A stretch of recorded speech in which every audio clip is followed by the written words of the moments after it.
আল্লাহর কোরআন এই সাক্ষ্য দিচ্ছে, এই ইমানদারেরাও যতক্ষণ পর্যন্ত তোমাদের কাছে তোমাদের মা বাবা, তোমাদের সন্তান সন্ততি, তোমাদের স্ত্রী, তোমাদের ভাই বোন, তোমাদের আত্মীয় স্বজন, তোমাদের ধন সম্পদ, তোমাদের বাসস্থান, তোমাদের ব্যবসা বাণিজ্য, সব কিছু থেকে আল্লাহ এবং তার রাসূলের ভালোবাসা যতক্ষণ অধিক হবে না এবং আল্লাহর রাস্তায় জিহাদ করা যতক্ষণ তোমাদের কাছে অধিক প্রিয় হবে না, ততক্ষণ পর্যন্ত তোমাদের কোনো আমল কাজে আসবে না।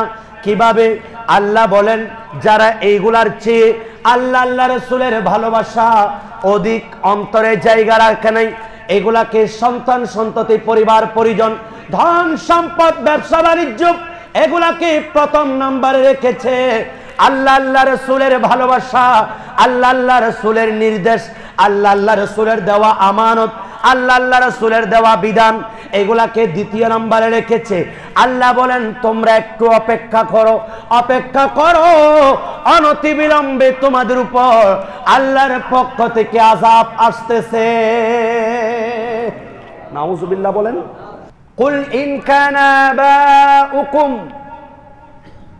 ওয়া আবনাউকুম ওয়া ইখওয়ানুকুম ওয়া আজওয়াজুকুম ওয়া আশীরাতুকুম ওয়া আমওয়ালুন ইকতারাফতুমুহা ওয়া তিজারাতুন তাখশাউনা কাসাদাহা ওয়া মাসাকিনু তারদাউনাহা আহাব্বা ইলাইকুম মিনাল্লাহি ওয়া রাসূলিহি ওয়া জিহাদিন ফি সাবিলিহি ফাতারাব্বাসু হাত্তা ইয়াতিয়াল্লাহু বিআমরিহি। তোমরা সবাই অপেক্ষা করো, অনতি বিলম্বে আল্লাহর পক্ষ থেকে আযাব তোমাদের জন্য আসছে। নাউযুবিল্লাহ। শুধু তাই নয়, আল্লাহ বলেন, ওয়াল্লাহু লা ইয়াহদিল কওমাল ফাসিকিন। যারা সত্য বাণী শুনেছেন, কোরআন হাদিসের বাণী শুনেন, জানেন, কিন্তু এর পরেও এখান থেকে আমল করে না, অর্থাৎ সত্য প্রকাশিত হওয়ার পরেও যেই সমস্ত মানুষগুলি আজকে অন্যদিকে ডিভাইড হয়ে যাচ্ছে, আল্লাহ রাব্বুল আলামিন বলেন, ওই সকল ফাসিকদেরকে আমি আল্লাহ কখনো হেদায়েত দান করব না। নাউযুবিল্লাহ বলেন। সেজন্য প্রত্যেকটা কথাই সেক্টরে আল্লাহর এবং তার প্রিয় হাবিব সাল্লাল্লাহু আলাইহি ওয়াসাল্লামের ভালোবাসা একসাথে থাকতে হবে। আল্লাহ এখানে শুধুমাত্র আল্লাহর ভালোবাসার কথা বলেন নাই, আল্লাহ বলেন আল্লাহ এবং তার রাসূলের ভালোবাসা। সুবহানাল্লাহ। এটাই তো প্রমাণ যে আল্লাহ রাব্বুল আলামিন শুধুমাত্র আল্লাহর ভালোবাসার মাধ্যমে কেউ যদি আল্লাহ আল্লাহ জিকির করে, শুধুমাত্র আল্লাহর ইবাদতই করে, আর কিছুই করে নাই, যে শুধুমাত্র আল্লাহর নামই জপবো, আল্লাহ ছাড়া আর কারো নাম জপার দরকার নাই, যারা এই সকল কথাবার্তা বলছে, এদের বিরুদ্ধে আল্লাহ চ্যালেঞ্জ ছুড়ে দিচ্ছে, এই সব কিছুর চেয়ে ভালোবাসা আমার এবং আমার রাসূলের হতে হবে। আর একটু বড় করে বলেন, কারণ আমার ভালোবাসা পেলে কি হবে, তোমাদের লাভ কি জানো? আল্লাহ বলেন, হে রাসূল, আপনি তাদেরকে বলে দেন, কুল ইন কুনতুম তুহিব্বুনাল্লাহ, তোমরা যদি আল্লাহকে ভালোবাসো, আল্লাহর যদি ভালোবাসা তোমরা দাবি করো, আল্লাহকে যদি ঈমান এনেছো, আল্লাহ এক অদ্বিতীয়, তার কোনো শরীক নাই, আল্লাহ আমাদের পালন কর্তা, রিজিক দাতা, এই সব কিছু মানো, আল্লাহ রাব্বুল আলামিনের প্রতি বড় মোহাব্বত রাখো। আল্লাহ কত দয়া করে আমাকে বানিয়েছেন, কত নিয়ামত দিয়েছেন, এগুলি যখন প্রশংসা করতেছেন, আল্লাহ বলেন, এখন তুমি যদি আমার ভালোবাসা কামনা করতে চাও, আমার নামাজ পড়ছো কি জন্য? আমাকে পাওয়ার জন্য। আমার কোরআন পড়ছো কি জন্য? আমাকে পাওয়ার জন্য। আমার জিকির করছো কি জন্য? আমাকে পাওয়ার জন্য। নামাজ পড়ছো কি জন্য? রুকু সাজদা করছো আমাকে পাওয়ার জন্য। আমাকে ভালোবাসছো একমাত্র কারণ হলো পরকালে জান্নাত পাওয়া। আল্লাহ বলেন, যদি তুমি যদি এইভাবে ভালোবাসো, আমি আল্লাহর প্রতি ভালোবাসার দাবি রাখো, আমি আল্লাহকে ভালোবাসতে চাও, তাহলে আমি তোমাদেরকে পন্থা বলে দিচ্ছি। হে নবী, আপনি তাদেরকে বলে দেন, ফাত্তাবিউনি ইউহিব্বুকুমুল্লাহ, আমার আনুগত্য করো, আমি নবীর আমাকে অনুসরণ করো, আমাকে মডেল বানাও, আমার পদাঙ্ক অনুসরণ করো, আমার নির্দেশ মেনে চলো, আমার ভালোবাসা অন্তরে রাখো। আমি নবীর ভালোবাসা রাখলে আল্লাহ তোমাদেরকে ভালোবাসবেন। কে বলছেন? আল্লাহ বলছেন, নবীর মাধ্যমে বলাচ্ছেন, নবী গো আপনি তাদেরকে বলে দেন, ওই সকল বান্দারা যারা আমার ভালোবাসা পেতে চাচ্ছে, আমাকে রাজি করতে চাচ্ছে, আমি আল্লাহকে রাজি করে পরকালের নিয়ামত ভোগ করতে চাচ্ছে, তাদেরকে একটা পন্থা বলে দেন, সেটা হচ্ছে আল্লাহর ভালোবাসা পাইতে চাইলে একটা তোমাদের কাজ প্রয়োজন, সেটা হচ্ছে আল্লাহর আনুগত্য নয়, আল্লাহর ইত্তেবা নয়, আল্লাহর অনুসরণ নয়, আমি নবীর অনুসরণ করো। আমি নবীর অনুসরণ করলে ফাত্তাবিউনি, আমাকে অনুসরণ করো, ইউহিব্বুকুমুল্লাহ, আল্লাহ তোমাকে ভালোবাসবেন। কত সুন্দর করে বলে দিয়েছেন, এখানে কোন ধরনের একেবারে অস্পষ্টতা নেই, সরি স্পষ্ট ক্লিয়ারনেস আল্লাহ একেবারে স্পষ্টভাবে বলে দিচ্ছেন, একমাত্র ভালোবাসা, আমি আল্লাহর দয়া অনুগ্রহ পেতে চাও, আমি আল্লাহর জিকির করে করে আজকে যারা দামি হতে চাচ্ছ তাদেরকে বলছি যে আমার ভালোবাসা পেতে চাইলে একটা কন্ডিশন, সেটা হচ্ছে আমার নবীর ইত্তেবা করো। সুতরাং আজকে যদি কেউ বলে আল্লাহর জিকির করলে হয়ে যাবে, আল্লাহর জিকির ইজ বেস্ট, যেখানে আল্লাহর জিকির সেখানে আর কারো জিকির দরকার নাই, নাউজুবিল্লাহ বলেন। এই ধরনের কথা যারা বলে তাদের বিরুদ্ধে আল্লাহ চ্যালেঞ্জ ছুড়ে দিয়েছেন। আল্লাহ বলেন শুধুমাত্র তোমাদেরকে আল্লাহ ভালোবাসবেন আমাকে অনুসরণ করার কারণে, একটা নয়। আল্লাহ বলেন ওয়ায়াগফির লাকুম যুনুবাকুম, আল্লাহ তোমাদেরকে মাফ করে দিবেন, তোমাদের গুনাহ ক্ষমা করে দিবেন। বড় করে বলেন আমার অনুসরণ করো, আল্লাহ তোমাকে ভালোবাসবেন, তোমাকে তোমার উপর অনুগ্রহ দান করবেন, তোমাকে মাফ করে দিবেন। তোমার জীবনের যত গুনাহ হোক, এই গুনাহগুলি মাফ করার জন্য আমি নবীর অনুসরণ প্রয়োজন। ও আমার বাবারা ভাইয়েরা, আজকে যারা বলছে আল্লাহ আল্লাহ রাসূল একসাথে মিলিত হওয়া শিরিক, নাউজুবিল্লাহ, কালিমা একসাথে লিখা শিরিক, নাউজুবিল্লাহ, আল্লাহর যেখানে নাম নেওয়া হয় সেখানে কোন বান্দার নাম নবী মুস্তাফার নামের দরকার নাই।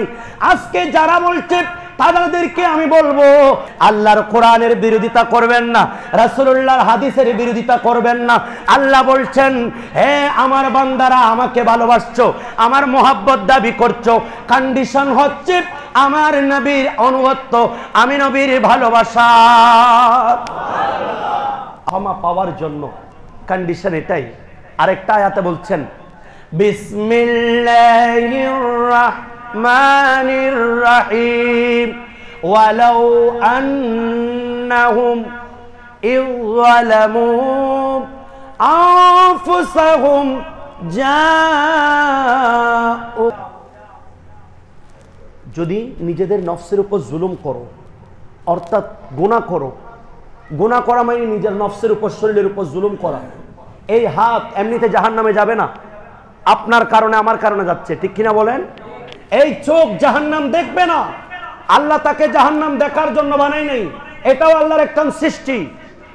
কিন্তু আমার চোখকে আমি খারাপ কিছু দেখে দেখে জাহান্নামের হকদার বানিয়েছি, আমি আমার চোখের সাথে জুলুম করেছি, আমার নফসের বিরুদ্ধে আমি শয়তানের পদাঙ্ক অনুসরণ করে আমার শরীরের উপর জুলুম করেছি, আমার শরীরটাকে জাহান্নামের হকদার বানিয়েছি। আল্লাহ বলেন যদি তোমরা এরকম নিজের নফসের উপর জুলুম করো, এই জুলুম নিয়ে তোমরা নবী গো ওয়ালাউ আন্নাহুম, তারা যদি এই গুনাহ নিয়ে আনফুসাহুম জাউকা, আপনি নবীর কাছে যাই, আপনি নবীর কাছে আসে, তারা যদি আপনি নবীর কাছে চলে আসে এই গুনাহ নিয়ে, ফাস্তাগফিরুল্লাহ, আল্লাহ বলেন আল্লাহর কাছে তোমরা ক্ষমা চাও, ওয়াস্তাগফারা লাহুমুর রাসূল, এবং নবী যদি তোমার পক্ষে সুপারিশ করেন, সুবহানাল্লাহ, একটা নয়, ফাস্তাগফিরুল্লাহ, আল্লাহর কাছে ক্ষমা চাও, শুধু এতটুকুতে নিষেধ আল্লাহর স্তব্ধ করেন নাই। দেখেন প্রত্যেকটা সেক্টরে যাকে সাথে রেখেছেন ইনি আমাদের নবী, প্রত্যেকটা দায়িত্বে, প্রত্যেকটা গুনাহ মাফের জন্য বান্দার যেই সকল নামগুলি রেখেছেন, আমলগুলি রেখেছেন, সেখানে আল্লাহর পাশাপাশি নবীকে রেখেছেন। এরপরেও কেন বুঝে আসছে না আপনার যে যেখানে নারায়ে তাকবীরের স্লোগান হবে সেখানে নারায়ে রিসালাতের প্রয়োজনই নেই? নাউজুবিল্লাহ বলেন। আল্লাহ রাব্বুল আলামিন বলেন, নবী গো ফাস্তাগফিরুল্লাহ, তারা যদি আল্লাহর কাছে ক্ষমা চায়, ওয়াস্তাগফার লাহুমুর রাসূল, এবং নবী যদি তাদের পক্ষে সার্টিফাই করে ক্ষমা চায়, ও আল্লাহ গুনাহ নিয়ে আমি নবীর দরবারে এসেছে, তোমার কাছে মাফ চাচ্ছে, নবী গো আল্লাহ আমি আপনার নবী দোয়া করছি, তার পক্ষে সার্টিফাই করছি, হে আমার উম্মত আমি তার ক্রন্দন দেখতে পাচ্ছি, তার অন্তরের খবর জানি, এই মায়া মোহাব্বতের কারণে আমি নবীর কাছে এসে ক্ষমা চাচ্ছে, আল্লাহ তাকে তুমি মাফ করে দাও। আল্লাহর নবী যদি এভাবে সার্টিফাই করেন, ওয়াস্তাগফার লাহুমুর রাসূল, আল্লাহ বলেন নবী গো চিন্তা করতে হবে না, লাওয়াজাদুল্লাহ তাওয়াবার রাহিমা, আল্লাহ তার জীবনের গুনাহ মাফ করে দিবেন। আল্লাহকে ক্ষমাশীল পাবে কখন? কন্ডিশন এটাই, আপনার কাছে এসেছে মনের আকুতি নিয়ে, উমর ফারুক আজম, নবী গো আমি তো গুনাহ করে ফেলেছি, দিনের বেলায় আমি রমজানের রোজা রেখে স্ত্রীর সহবাস করেছি, কারণ উমর ফারুক আজম জানেন যদি নবী মুস্তাফার একটু দয়া হয় গুনাহ মাফ হয়ে যাবে। শুধু তাই নয়, উমর ফারুক আজম রাদিয়াল্লাহু তাআলা চাইলে আল্লাহর কাছে ফরিয়াদ করতে পারতেন, এটা গোপন জিনিস, এটা অত্যন্ত একটা গোপন, নিজের একটা গোপন জিনিস, কিন্তু আল্লাহর কাছে গোপনে গোপনে মাফ চাই নাই। নবী মুস্তাফার দরবারে আমি যদি প্রকাশ করে দিই, কারণ নবী মুস্তাফার দরবারে আমি প্রকাশ না করলেও নবী মুস্তাফা জানেন আমি কে আকুতি নিয়ে, কে গুনাহ নিয়ে এসেছি, নবী মুস্তাফা জানেন, সেজন্য আল্লাহর কাছে যেভাবে কোনো কিছু গোপন নাই, নবীর কাছেও গোপন নাই। উমর ফারুক আজম বলছেন, নবী গো আমি এই অপরাধ করেছি, উমর অসুবিধা নেই, আল্লাহর কাছে দোয়া করো, এ আল্লাহ আমার উমর এই কাজটা করেছে, আল্লাহ তুমি মাফ করে দাও। আল্লাহর কাছে দোয়া করেছেন, নবী উমরের পক্ষে সার্টিফাই করেছেন, আল্লাহ বলছেন উমরের জীবনের গুনাহ মাফ করে দিই নাই, শুধু আজকে থেকে বিধান করে দিলাম উমরের কারণে আজকে থেকে আমি একটা শরীয়তের বিধান, রোজা অবস্থায় রাতেও স্ত্রী সহবাস করা যাবে নবীর কাছে আসার কারণে। সেজন্য অনেককে নবীজি সরাসরি শাস্তি দিয়েছেন, বলেন ওই আখিরাতের শাস্তির চেয়ে এই শাস্তিটা তোমার জন্য একেবারে হালকা, তবে এটাই শিক্ষা দিচ্ছেন আমি তোমাকে শাস্তি দিচ্ছি, এটাই প্রমাণ। কিয়ামতের ময়দানে বলবে, আরে ফেরেশতারা আমরা কাকে শাস্তি দিচ্ছি? যার শাস্তি নবী মুস্তাফার হাতে যার শরীরের মধ্যে আঘাত দিয়েছে, সেখানে আবার নবী মুস্তাফার উপরে আর শাস্তি দেওয়ার কারো বিধান আছে? এটাই বুঝাচ্ছেন। আল্লাহর নবী বলেন, উম্মত লা ইউমিনু আহাদুকুম হাত্তা আকুনা আহাব্বা ইলাইহি মিন ওয়ালিদিহি ওয়া ওয়ালাদিহি ওয়ান নাসি আজমাইন। হে আমার উম্মত শোনো, আনাস বিন মালিক থেকে বর্ণিত এই হাদিসে নববী, আল্লাহর নবী বলেন, উম্মত ততক্ষণ পর্যন্ত তুমি কামেল ঈমানদার হতে পারবে না যতক্ষণ আমি আল্লাহর ভালোবাসা, আমার নবী মুস্তাফার ভালোবাসা তোমার পিতামাতার চেয়ে, তোমার সন্তান সন্ততির চেয়ে, সকল মানুষের চেয়ে, সব কিছুর চেয়ে আমি আল্লাহর ভালোবাসা, আমার নবীর ভালোবাসা একত্রিত হবে না, ততক্ষণ পর্যন্ত পরিপূর্ণ ঈমানদার হওয়া যাবে। কন্ডিশন এটাই। मैं मुजरिम हुआ कब मुझे साथ ले लो, के रास्ते में है जाओ बजाने वाले, मेरा दिल भी चमका दे चमकाने वाले। सुभान अल्लाह। ইয়া রাসূলুল্লাহ, আমি কঠিন হাসরের ময়দানে যখন ইমাম আলা হযরত বলছেন জাহান্নামের ফেরেশতারা আমাকে টেনে টেনে নিয়ে যাবে, সেই মুহূর্তে আপনি নবীর সাথে যদি আমাকে দেখে, ফেরেশতারা আর ধরতে পারবে না।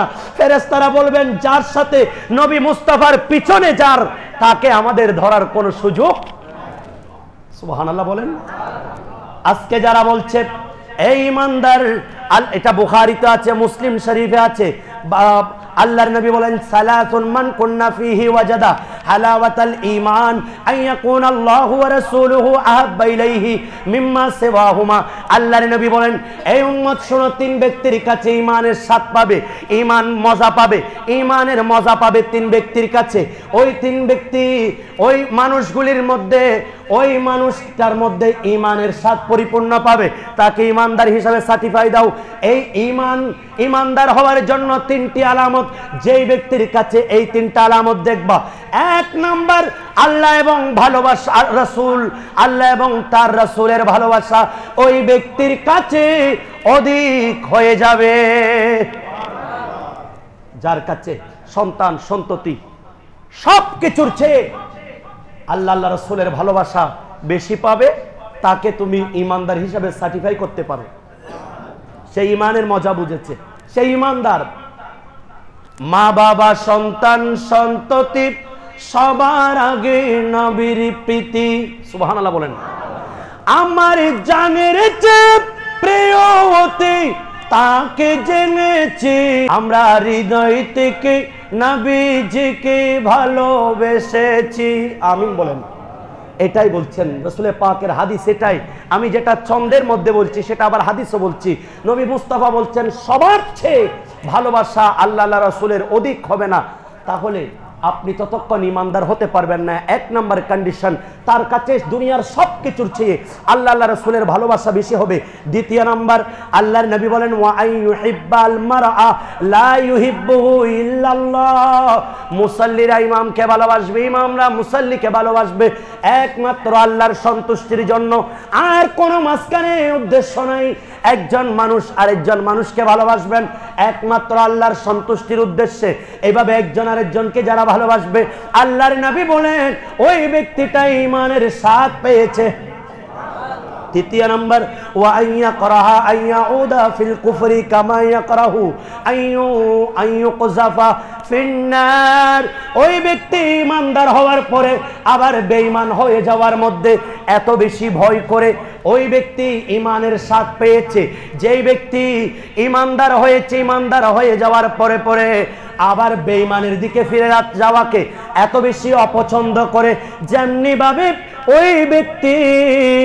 ওই ব্যক্তি আগুনে নিক্ষিপ্ত হওয়াকে অপছন্দ করে। সুবহানাল্লাহ বলেন। এই তিনটা অভ্যাস যার কাছে থাকবে সেই ঈমানদার। এক নাম্বার আল্লাহ রাসূলের ভালোবাসা থাকতে হবে। দ্বিতীয় নাম্বার, একজন ভাই আরেকজনকে ভালোবাসবেন মহব্বতে, আল্লাহর সন্তুষ্টি, রাসূলের পাকের সন্তুষ্টি। আর ওই ব্যক্তি যেই সৎ পথে আছে আবার ওই খারাপ দিকে অন্য মতাবলম্বিতে বাতিল আকীদায় চলে যাওয়াকে এত বেশি অপছন্দ করবে যে আগুনে ঝাঁপ দেওয়া চেয়েও বেশি মনে করবে সেই ঈমানের স্বাদ পেয়েছে। তাহলে কখনো আপনার কাছে সত্য সমাগত, আপনি আমি জানি যে যতক্ষণ পর্যন্ত সবকিছুর ভালোবাসার চেয়ে আল্লাহ রাসূলের ভালোবাসা আমার অন্তরে পরিপূর্ণ থাকবে না, ততক্ষণ কোনো আমলই কবুল হবে না। এটা জানার পরেও আপনি যদি আবার সেই রাসূলের পাক সাল্লাল্লাহু আলাইহি ওয়াসাল্লামের শানে বেয়াদবিমূলক কথা, বক্তব্য, লিখনি, আপনার ইশারা, ইঙ্গিত, ভঙ্গি, দৃষ্টি, এইভাবে প্রত্যেকটা লেখনীতে, বক্তব্যতে, ইশারা, ইঙ্গিতে, প্রত্যেকটা সেক্টরে আল্লাহ রাসূলের ভালোবাসা যতক্ষণ পরিপূর্ণ থাকবে না ততক্ষণ একজন মানুষ পরিপূর্ণ ঈমানদার হতে পারবে। আর ঈমানদার পরিপূর্ণ না হলে আমলও কোনো কাজে আসবে না। এটা আমার কথা নয়, আমি আপনাদেরকে বলছি সামনে। এবার দেখেন হযরত ওমর ফারুক আজম বলেন, নবী গো, আমি সবচেয়ে আপনি নবীকে ভালোবাসি, আমার জান ছাড়া সবকিছুর চেয়ে আপনি নবীকে ভালোবাসি। ওমর নয় হয় নাই, জানের চেয়েও বেশি ভালো নবীকে বাসতে হবে। সাহাবীদের মাধ্যমে আমাদেরকে শিক্ষা দিচ্ছেন। ওমর ফারুক আজম বলেছেন, নবী গো, আমার জান ছাড়া, কারণ জান থাকলে তো আমি আপনাকে ভালোবাসবো। নবী বলছেন, না ওমর হয় নাই, জানের চেয়েও বেশি ভালোবাসা নবীকে করতে হবে। ইয়া রাসূলুল্লাহ, আমার জানের চেয়েও আপনাকে বেশি ভালোবাসি। সুবহানাল্লাহ। ওমর ফালান আনতা, এখন ঠিক হয়েছে। সুবহানাল্লাহ বলেন। আল্লাহর নবী কিভাবে ভালোবাসতেন, কিভাবে ভালোবাসতে হবে? ইন্নাল মুহিব্বা হুব্বুকা শাই ইউমি ওয়া ইউসিম, একজন মানুষকে ভালোবাসা অন্ধ করে দেয়। প্রেমাস্পদের ভালোবাসায় প্রেমিককে অন্ধ করে দেয়, বধির করে দেয়। রাসূল পাক সাল্লাল্লাহু আলাইহি ওয়াসাল্লামের হাদিস। শুধু তাই নয়, একজন মুহিব প্রেমাস্পদ যাকে ভালোবাসেন, ওনাকে প্রেমিক এত বেশি অনুসরণ করেন, ওনার প্রত্যেকটা কথা, ওনার প্রত্যেকটা শ্বাস প্রশ্বাস ওই প্রেমিক অনুভব করে। সুবহানাল্লাহ বলেন। এগুলো রাসূল পাকের হাদিস। তাহলে রাসূল যদি ভালোবাসা মানুষকে অন্ধ করে দেয়, বধির করে দেয়, এর মাধ্যমে উদ্দেশ্য এটাই যে কেউ যদি যাকে আপনি ভালোবাসেন, আল্লাহ আল্লাহ রাসূলকে আপনি ভালোবাসেন, আল্লাহ আল্লাহ রাসূল সম্পর্কে কেউ যদি কটূক্তি করে, আপনার কানটা বধির থাকতে হবে, আপনার কান দিয়ে শ্রবণ শক্তি বন্ধ করে দিতে হবে, কারণ আপনি তাকে ভালোবাসেন। আপনার দৃষ্টিতে কেউ যদি আপনাকে বলছে, এই দেখো নবী মুস্তাফার নাউজুবিল্লাহ এই দোষ, এই নবী মুস্তাফার এই স্বভাব, এগুলি যখন তোমাকে দেখাচ্ছে, আমাকে দেখাচ্ছে, আপনার আমার চক্ষু বন্ধ করে দিতে হবে, কারণ আমি তাকে বেশি ভালোবাসি। আর একটু বড় করে বলেন, আপনারা কি আমার কথা বুঝতেছেন? নবী মুস্তাফার প্রতি ভালোবাসা মানে আপনি প্রেমাস্পদকে এত বেশি ভালোবাসা, যেই ভালোবাসার কারণে আপনি এমনি তো রাসূল পাকের কোনো দোষ ত্রুটি নাই। যারা আজকে নবীজির দোষ ত্রুটি বর্ণনা করে, রাসূল পাকের এটা নাই, রাসূল পাকের নাম নেওয়া যাবে না, রাসূল পাকের নাম এখানে নেওয়া যাবে না, এগুলা যারা বলছে তারা হাসান বিন সাবিত থেকে তারা শিক্ষা নেওয়া উচিত, মিম্বরে রাসূল। আর এখানে হাসান বিন সাবিত বসে বসে নবীজির দিকে তাকিয়ে বলছেন, ওয়া আহসানু মিনকা লাম তারাকতু আইনি ওয়া আজমালু মিনকা লাম তালিদিন নিসা, নবী গো আপনার মতো সুন্দর আমি কখনো দেখি নাই, লাম তারাকতু আইনি আমার চোখ দিয়ে দেখি নাই, ওয়া আহসানু মিনকা লাম তালিদিন নিসা আপনার মতো সুন্দর আজ পর্যন্ত কোন মহিলা তাদের সন্তান জন্ম দেন নাই। খুলিকতা মুবাররাআম মিন কুল্লি আইবিন, আপনি নবীকে আল্লাহ বানিয়েছেন সব পাপ থেকে, সব দোষ থেকে মুক্ত। কাআন্নাকা খুলিকতা কামা তাশাউ, যেমনি ভাবে আপনি নবী চেয়েছেন তেমনি আপনাকে বানিয়েছেন। তোমরা কি এগুলা দেখো না? মসজিদে নববী শরীফে বসে বসে রাসূল পাকের চেহারা তাকিয়ে তাকিয়ে বলছেন, আজকে যারা বলছো নবী লেখাপড়া জানে না, নবীর নাম মাহফিলে নেওয়া যাবে না, যেখানে নারায়ে তাকবীর হবে সেখানে রিসালাতের নাম প্রয়োজন নাই, সেখানে বান্দার কোনো জিকিরের প্রয়োজন নাই। যারা এগুলা বলছো তোমরা কি এগুলা দেখছো না? তাজিমান, আর এই মোহাব্বতের পরিমাণ হচ্ছে, মোহাব্বতের দৃষ্টান্ত হচ্ছে তাজিমুহু ইনদা জিকরিহি ওয়া ইজহারুল খুশুই ওয়াল খুদু। আল্লাহর নবীর প্রতি ভালোবাসা হচ্ছে তার নাম শোনার সাথে সাথে তাড়াতাড়ি অন্তরে ভালোবাসা প্রকাশ করা, খুশু খুদু করা, নিজেকে বিনয়ী করে ফেলা। রাসূলুল্লাহর নাম নিচ্ছে, যাই নাম তার কারণে সমগ্র কায়নাত আল্লাহ বানিয়েছেন। শুধু তাই নয়, আল্লাহর নবীর নাম শোনার সাথে সাথে নিজেকে একেবারে অনুনয় করে ফেলা, এটাই হচ্ছে মোহাব্বত। আর একটু বড় করে বলেন রাসূল পাক। শুধু তাই নয়, ইমাম আলা হযরত বলছেন কোন নাম। একদিন রাসূল জিবরিল আমিন আসলেন, আতানি জিবরাইলু, একদিন নবী মুস্তাফার দরবারে জিবরিল এসে বলছেন, ইয়া রাসূলুল্লাহ সাল্লাল্লাহু আলাইহি ওয়াসাল্লাম, ইন্না রাব্বাকা ইয়াকুল, আমার রব এবং আপনার রব বলছেন, রাসূল পাক সাল্লাল্লাহু কাইফা রাফাতু যিকরাকা, আপনার শান কতটুকু বুলন্দ করেছেন এটা আল্লাহ জানতে চেয়েছেন। তখন নবী মুস্তাফা বলছেন, কুলতু, আমি বললাম, আল্লাহু আলাম, আমার শান, আমার ইজ্জত, আমার মর্যাদা কোথায় এগুলি আল্লাহই ভালো জানেন। তখন ক্বালা, ওই জিবরিল আল্লাহর পক্ষ থেকে, নবী গো আল্লাহ আমাকে উত্তরটাও জানিয়ে দিয়েছেন। আল্লাহ বলছেন, ইযা যুকিরতু যুকিরতা মাই মাই, যেখানেই আপনি নবীর নাম থাকবে, যেখানে আমি আল্লাহর নাম আছে সেখানে নবী মুস্তাফার নাম ফিট করে দিয়েছি। আর একটু বড় করে বলেন এইবার আসেন, হযরতে আদম সফিউল্লাহ আলাইহিস সালাতু ওয়াস সালাম যেই দিন মাটি থেকে মাত্র রূহ প্রবেশ করেছেন, উনি বলেন শীশ আলাইহিস সালাতু ওয়াস সালামকে, হে আমার সন্তান, আমি মাত্র মাটি থেকে মাত্র রূহ এসেছে, আমি যখন উঠে দাঁড়ালাম আমি দেখতে পাচ্ছি আমার চোখ সর্বপ্রথম আল্লাহর আরশের দিকে গিয়েছে, আমি আরশের পায়ার মধ্যে একটা নাম দেখতে পেয়েছি, সেটা হচ্ছে নবী মুস্তাফার নাম।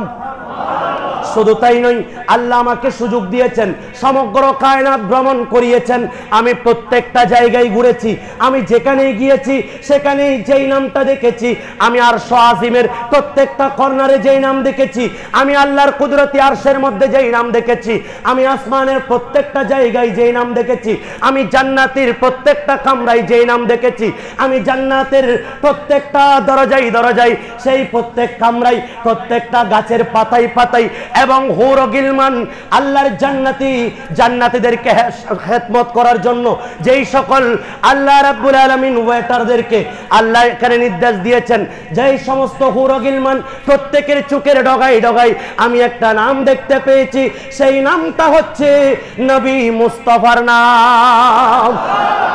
আল্লাহু আকবার বলেন। ইমাম আলা হযরত আজিমুল বরকত ইমাম আহমদ রাজা খান ফাজিল বরেলি রহমতুল্লাহ আলাইহি বলছেন, আরশে নতুন কি সেই গুঞ্জন, এই ভেবেও কি আয়োজন, শুনি নবী তোমারই নাম, যেদিকেই দিই মনের কান। আরেকটু বড় করে বলেন, মনের কান যেদিকে যাচ্ছে সেদিকে আমি নবীর মুস্তাফার নাম শুনতে পাচ্ছি। আরশ পে তাজা চেড়ো চাঁদ, फर्शों पे तुरफा धूमधाम, सुभान अल्लाह। काने जिधर लगाइए हाय तेरा दास्तान है, काने जिधर लगाइए तेरा ही दास्तानो है, सुभान अल्लाह। আমি যেদিকে কান লাগাই সেদিকেই। আর কোথায় লাগিয়েছেন দেখেন, ইবনে আব্বাস ওয়ারাফানা লাকা যিকরাক, নবী গো আমি আপনার শানকে বুলন্দ করেছি, এই আয়াতের ব্যাখ্যায় বলছেন ইয়াকুল লাহু লা যুকিরতা ইল্লা যুকিরতা মাইয়া, প্রত্যেকটা জায়গায় আল্লাহর নামের পাশাপাশি নবী গো আমি আপনার নামকে ফিট করেছি, ফিল আযান আযানে ওয়াল ইকামত ইকামতে ওয়াত তাশাহুদে তাশহুদের মধ্যে, আত্তাহিয়াতুর মধ্যে, ওয়া ইয়াউমাল জুমআতি জুমার নামাজে খুতবার মধ্যে, আলাল মানাবিরি এই মিম্বরের মধ্যে নবী মুস্তাফার নাম ফিট করেছি, ওয়া ইয়াউমাল ফিতরি এবং ঈদুল ফিতরের দিন, ওয়া ইয়াউমাল আযহা আমি ঈদুল আযহার দিন, ওয়া ইয়ামিত তাশরিক আইয়ামে তাশরিকের দিন, ওয়া ইয়াউমে আরাফা আপনি নবীর ইয়াউমে আরাফার মধ্যে আমি আপনি নবীর নামকে ফিট করেছি, ওয়া ইনদাল জিমার শয়তানকে কঙ্কর নিক্ষেপ করার সময় আপনি নবীর নাম নিতে হবে, ওয়া আলাস সাফা ওয়াল মারওয়া সাফা মারওয়ার মধ্যে আপনাকে ফিট করেছি, ওয়া ফি খুতবাতিন নিকাহি বিবাহের খুতবার মধ্যে, ওয়া ফি মাশারিকিল আরদি ওয়া মাগারিবিহা পৃথিবীর পূর্ব প্রান্ত থেকে পশ্চিম প্রান্ত প্রত্যেকটা সেক্টরে, ওয়ালাউ আন্না রাজুলান প্রত্যেকটা সেক্টরে আপনি নবীর নাম মুবারককে আমি আল্লাহ ফিট করে দিয়েছি। কিভাবে আপনি নারে তাকবীরের স্লোগান দিবেন, রিসালাতের স্লোগান বাদ দিবেন? প্রত্যেক জায়গায় তো আল্লাহর নবীকে ফিট করে দিয়েছেন, সুবহানাল্লাহ। ইবনে আব্বাস বলছেন ওয়ালাউ আন্না রাজুলান আব্দুল্লাহ, কোন একজন আল্লাহর বান্দা জাল্লা সানাউহু আল্লাহর শান কীর্তন করলো, ওয়া সাদ্দাকা বিল জান্নাতি ওয়ান নার এবং জান্নাত জাহান্নামের সত্যায়ন করলো, এবং যে ব্যক্তি আল্লাহর প্রশংসা করলো, জান্নাত জাহান্নাম যে আছে এটা বিশ্বাস করলো, এরপরেও ওয়াকুল্লি শাইইন প্রত্যেক বিষয়ে সেই সত্যায়ন করেছে, ওয়ালাম ইয়াশহাদ কিন্তু সেই সাক্ষ্য দেয় নাই আন্না মুহাম্মাদার রাসূলুল্লাহ সাল্লাল্লাহু আলাইহি ওয়াসাল্লাম, মুহাম্মদ সাল্লাল্লাহু আলাইহি সাল্লামের সাক্ষ্য দেয় নাই, লাম ইয়ানতাফি কোন উপকারে আসবে না, বিশাইইন কিছুই, ওয়া কানা কাফিরান সে একজন কট্টর কাফের। ঠিক কিনা বলেন? এগুলা পড়েন না, পড়লেই পাবেন। কেন পড়েন না? না পড়ে কেন বলেন? যেখানে আল্লাহর নাম লা ইলাহা ইল্লাল্লাহ মুহাম্মাদুর রাসূলুল্লাহ একসাথে লেখা যাবে না, নবীজি কখনো লিখেন নাই, সাহাবীরা লিখেন নাই। আল্লাহর নাম যেখানে নিতে হয় সেখানে নবী মুস্তাফার নাম নিতে হবে না, এই কথাগুলা কেন বলেন? আল্লাহ রাব্বুল আলামিন যেই নামের কারণে সমগ্র কায়নাতকে সাজিয়েছেন সেটা হচ্ছে আমার নবীর নামে মুস্তাফা। আর আল্লাহর নবী আল্লাহ রাব্বুল আলামিন সমগ্র কায়নাতকে সাজিয়েছেন, সৃষ্টি করেছেন একটা নামের উসিলায়, সেটা হচ্ছে আমাদের নবীর নামে মুস্তাফা। আল্লাহ রাব্বুল আলামিন আদম সফিউল্লাহকে মাটি থেকে পানি থেকে যখন মিক্স করে যখন বানালেন, উনি আরশের পায়ায় যেই নামটা দেখলেন এটাই হচ্ছে আমাদের নবী মুস্তাফার নাম। আল্লাহ রাব্বুল আলামিনের এবং শীশ আলাইহিস সালাতু ওয়াস সালামকে আল্লাহর নামের পাশাপাশি যেই নামটা নেওয়ার জন্য হযরত শীশকে নির্দেশ দিয়েছেন সেটা আমার নবীর নামে মুস্তাফা। আদম সফিউল্লাহ আল্লাহর কাছে তওবা কবুল করিয়েছেন একটা নামের উসিলায়, সেটা হচ্ছে আমার নবীর নামে মুস্তাফা। এভাবে নূহ আলাইহিস সালাতু ওয়াস সালামের কিস্তি পাড়ের মধ্যে উঠেছে, একটা নাম ছিল সেই নৌকার মধ্যে, সেটা হচ্ছে আমার নবীর নামে মুস্তাফা। ইসমাইল জবিহুল্লাহর তরবারি সেই গলার মধ্যে চলছে না, একটাই কারণ ওনার কপালের মধ্যে নবীর নামে মুস্তাফা। আদম সফিউল্লাহ থেকে ঈসা রূহুল্লাহ পর্যন্ত প্রত্যেক নবীদের একটাই ডিউটি ছিল, আপনাদেরকে আমি পাঠাচ্ছি একটা কন্ডিশন, আমি আল্লাহর ওয়াহদানিয়ত তাবলীগ প্রচার করুন, আমি আল্লাহ যে এক, সবাইকে ভাষণ দেন এবং সাথে সাথে আপনার রিসালতের সাক্ষী দেন। আরেকটা ডিউটি আপনাকে দিচ্ছি, সেটা হচ্ছে আখিরি জামানায় একজন নবী আসবেন, সেই নবীর প্রশংসা করেন, সেই নবীর সুসংবাদ দিতে থাকেন। শুধু তাই নয়, যেই নামটা জপে জপে আজকে সিদ্দিক আকবর হয়েছেন, যেই নামটা জপে জপে সাহাবী হয়েছেন, যেই নামটা জপে জপে আউলিয়া ইকরাম হয়েছেন, যেই নামটা জপে জপে আল্লাহর কাছে দামি হয়েছেন, যেই নামটা দেওয়ার সময় বিসমিল্লাহি ওয়া আলা মিল্লাতি রাসূলিল্লাহ বলে যেই নামটা দিয়ে আপনাকে সাহিত্য করবে, সেই নামটাই হচ্ছে আমাদের নবীর নামে মুস্তাফা। আর একটু বড় করে বলেন, তাওহীদেরই মুর্শিদ আমার মুহাম্মাদের নাম, মুর্শিদ মুহাম্মাদের নাম, ওই নাম জপিলে বুঝতে পারি খোদাই কালাম, মুর্শিদ মুহাম্মাদের নাম। আল্লাহু আকবার বলেন। কাজী নজরুল ইসলাম লিখেছেন, বিদ্রোহী কবি উনি লিখতে পেরেছেন, কোরআন হাদিস পড়ে পড়ে আপনি বলছেন নবীর আল্লাহর নামের পাশে নবীর নামের দরকার নেই। আকীদাকে সহি করেন, না হলে আমল কোনো কাজে আসবে না। মিথ্যা কথা বলে বলে মাহফিলের মঞ্চকে নাট্য মঞ্চ করে বিশ্ব মুসলিমকে এই সকল ঈমান হারা থেকে হেফাজত করুক। আল্লাহ আমাদের প্রত্যেকের ঈমান ও আকীদাকে পোক্ত করুক। আর একটু বড় করে বলেন। একটা মাসালা বলছি, একজন মানুষ জুমার নামাজে এই 2 রাকাত যেগুলো আমরা ইমামের পিছনে পড়ি এগুলা ফরজ, এর আগে 4 রাকাত কাবলাল জুমা, এটা সুন্নাতে মুআক্কাদা ওয়াজিবের কাছাকাছি। কেউ যদি না পড়েন আপনার জিম্মায় থেকে যেতে হবে, আপনাকে ওই বাদাল জুমা 4 রাকাতের পরে এই 4 রাকাত আবার পড়ে দিতে হবে, যেমনিভাবে জোহরের সুন্নাত আপনারা আদায় করেন। আর কেউ যদি ওই দিন ফজরের নামাজ না পড়েন, সেই ব্যক্তির জুমায় আসায় কোনো প্রয়োজন নেই, কোনো দরকারই নেই। কারণ আপনি ফজরের নামাজ বাদ দিয়ে জুমার নামাজ আসলে জুমার নামাজ কোনো কাজে আসবে না। এমত অবস্থায় খুতবা অবস্থায় তেমনি নামাজ পড়া নিষেধ। কেউ যদি ওই দিন ফজরের নামাজ না পড়েন আপনি তাড়াতাড়ি পড়ে ফেলবেন, কারণ ফজরের নামাজ বাদ দিয়ে জুমার নামাজ আসা মানে একেবারেই লস, কোনো উপকার আসবে না, কারণ আপনি আগে আপনার জিম্মা আদায় করেন নাই। আর বাদাল জুমা 4 রাকাত এগুলাও সুন্নাতে মুআক্কাদা, এটা আশবাহ ওয়ান নাযায়ের কিতাবের মধ্যে আল্লামা ইবনে নুসাইম মিসরি রাহমাতুল্লাহ আলাইহি উনি লিখেছেন যে পরবর্তী 4 রাকাত এই কাবলাল বাদাল জুমা এগুলা সুন্নাতে মুআক্কাদা ওয়াজিবের কাছাকাছি। এরপরে 2 রাকাত আমরা যে ওয়াক্ত সুন্নাত পড়ি এগুলা ইমাম কেরাম বলেছেন এটা হচ্ছে সন্দেহ মুক্ত হওয়া। এটা এই 2 রাকাতও অনেক ইমাম কেরাম নফল বললেও কিন্তু অধিকাংশ ইমামরা বলেছেন এই 2 রাকাত সুন্নাতে মুআক্কাদা। এই 2 রাকাত পড়া মানে আপনি সন্দেহ মুক্ত হওয়া। অথবা অনেকেই বাদাল জুমার পরে 4 রাকাত ওয়াক্তিয়া জুহুর পরে 4 রাকাত এটাও পড়তে পারবেন, কিন্তু এই বাদাল জুমা 4 রাকাত এবং এর সাথে 2 রাকাত এগুলা সুন্নাতে মুআক্কাদা অবশ্যই আদায় করতে হবে, না হলে ওয়াজিব তরক করার কারণে আপনার জিম্মায় থেকে যাবে। আল্লাহ বুঝার তৌফিক দিক। আমিন।